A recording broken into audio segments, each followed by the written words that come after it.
In fact, since then, however, though, we now have Senator Shelby of Alabama has now started raising questions about that.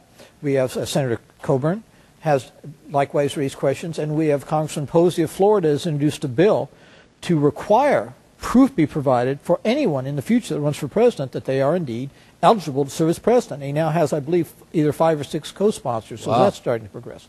So we're very happy about that, and although we don't get involved in legislation as a nonprofit, we wish him well in that. Sure.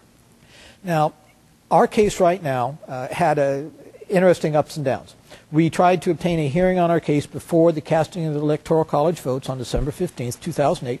The judge refused. He purposely, and I was told by the clerk that he did this on purpose, he purposely would not give us a hearing until March of 2009. So what we did was we amended our lawsuit, and we asked that all future Electoral College ballots cast by California cannot be cast, cannot be certified, unless and until proof is provided that the candidate is a natural-born citizen, more specifically, is eligible to serve as President of the United States. Sure. And we had a hearing on that in March. The judge made a ruling which I still don't understand, which we've filed an appeal from now. But the judge ruled that only Congress, and only on the one day that the Electoral College votes are certified by Congress, that's the only day, and those are the only individuals that can challenge the eligibility. Well, that basically means that Article 2 of our Constitution involving the eligibility for president is meaningless. Sure. Because basically that means that whoever the political party in control is, they can, even if 49% of all the members of Congress and Senate say that there's something wrong here, if 51% or 50% plus 1 say, no, there's nothing wrong here, we have, at least theoretically, a president, even though the person's not eligible to be president. And that's really a scary thing. Wow, that's amazing. Now, I'm sure there are people watching this program today who have been totally in the dark on this because, again, the media has not talked about this at all.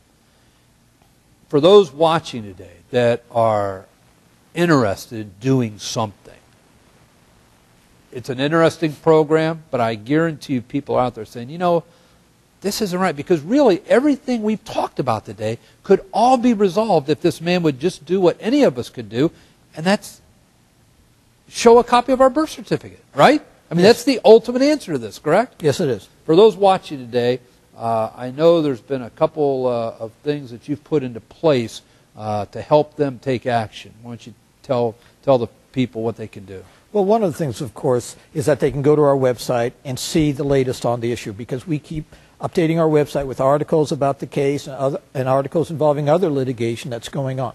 Secondly, is that we have a project that we have been doing for several months now, that we're gathering petitions to go to each state attorney general across the United States, and also to Attorney General Eric Holder, where we are demanding that each state attorney general investigate whether a crime has been committed in their state.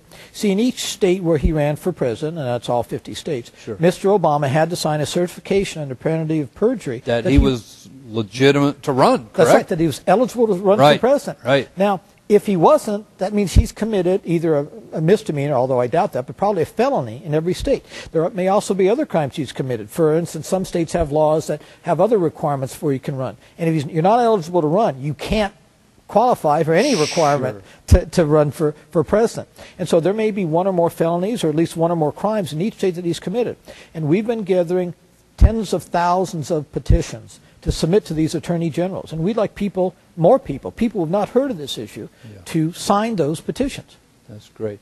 And I know there's been a very simplified way people can take action immediately. One way is to call the 800 number, and that will get them involved in the petition drive. And I believe in return for the phone call, they're going to get a special bumper sticker that's being created for this. And then the second thing that you're doing is encouraging people to help you with a $30 gift that enables you then to fax all 50 state attorney generals and AG Holder about this criminality, correct? Yes, that's exactly what we're doing. We're asking people to help us, to make their voices be heard. Right. The media is pretending that there's no issue here, there's nothing wrong here. Right. The only way that the people of the United States are going to be heard, and one recent poll said 51% are aware of this issue, but the only way that people are really going to be heard on the issue, much except for a poll, is to take action. Yes. And they can take action by calling this 800 number and signing up for this and helping us to get these petitions to all of these state AGs, plus Attorney General Eric Holder, and demand that these gentlemen and ladies do their job. It's not an if, it's we want. Because if laws are broken, it's incumbent upon these ladies and gentlemen of law enforcement to enforce the laws of their states and of the United States of America.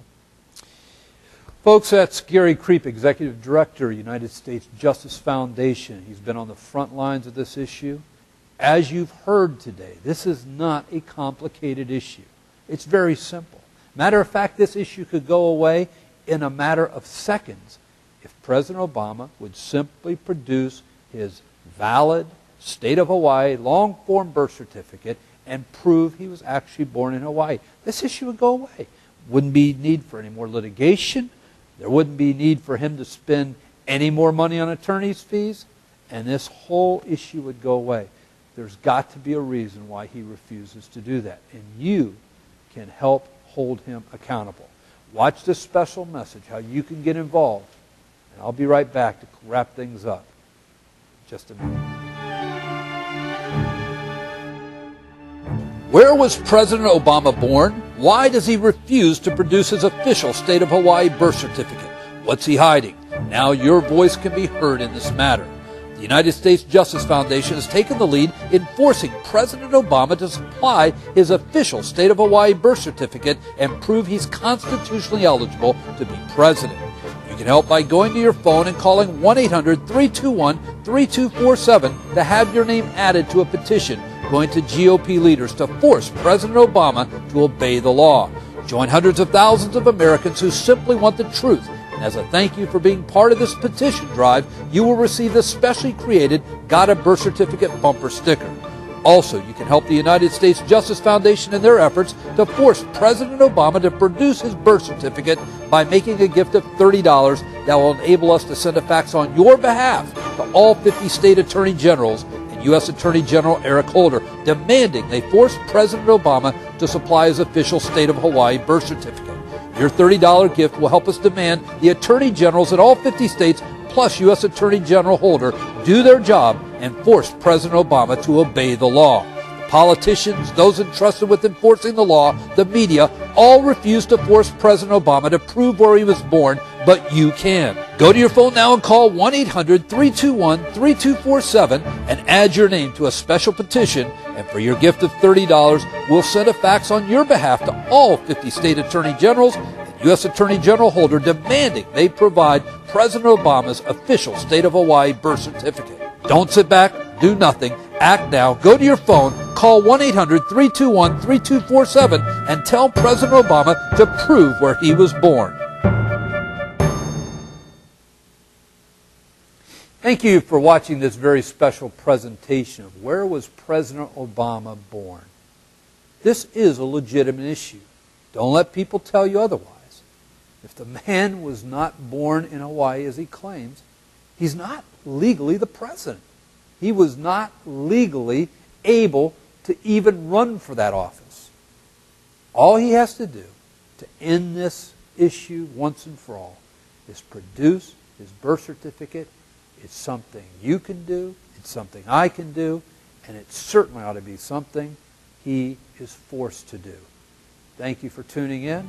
Have a great day.